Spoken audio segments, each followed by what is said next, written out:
Hi everyone, this is Dr. Michele Turner, and we are reading through the book of Genesis. Today we'll be reading chapters 9 and 10 from the New International Version of the Bible. So let's get started. Chapter 9. Then God blessed Noah and his sons, saying to them, "Be fruitful and increase in number, and fill the earth. The fear and dread of you will fall on all the beasts of the earth, and on all the birds in the sky, on every creature that moves along the ground, and on all the fish of the sea. They are given into your hands. Everything that lives and moves about will be food for you.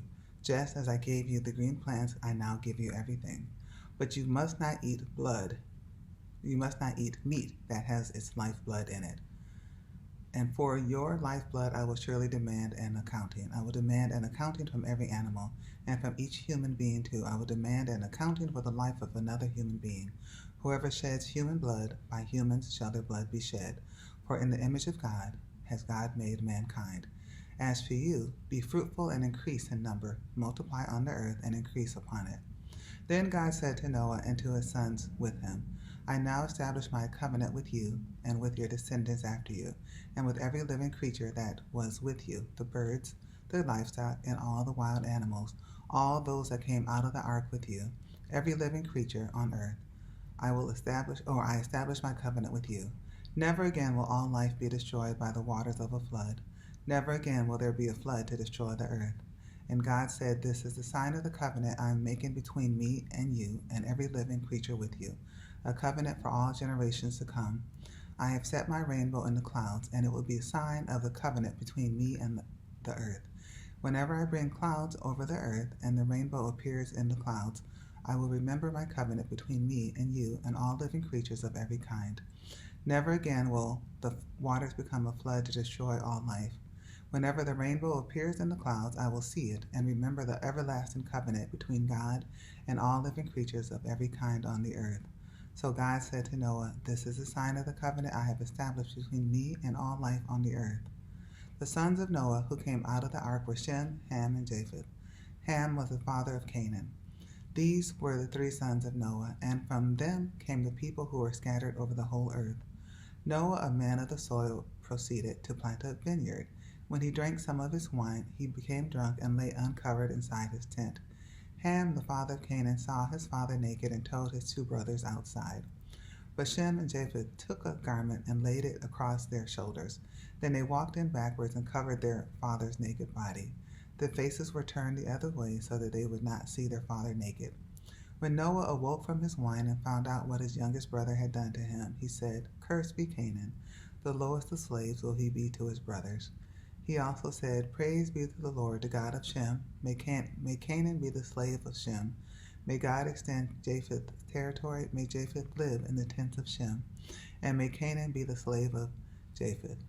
After the flood, Noah lived 350 years. Noah lived a total of 950 years, and then he died.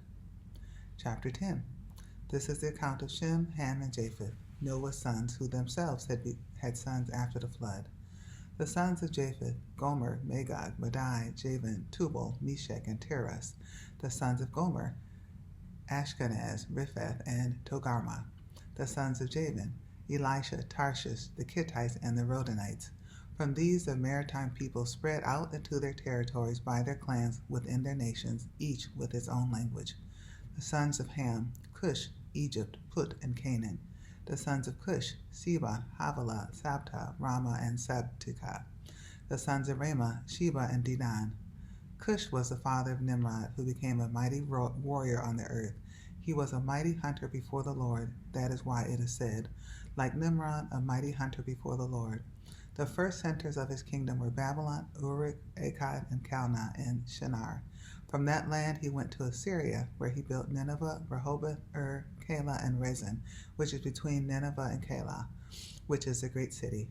Egypt was the father of the Luddites, Anamites, Lehabites, Naphtuhites, Puthracites, Casluhites, from whom the Philistines came, and Caphtorites. Canaan was the father of Sidon, his firstborn, and of the Hittites, Jebusites, Amorites, Girgashites, Hivites, Arkites, Sinites, Arvadites, Semarites, and Hamathatites.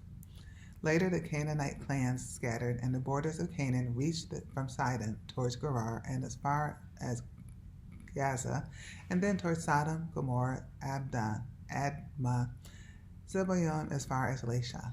These are the sons of Ham by their clans and languages in their territories and nations, the Semites. Sons were also born to Shem, whose older brother was Japheth. Shem was the ancestor of all the sons of Eber.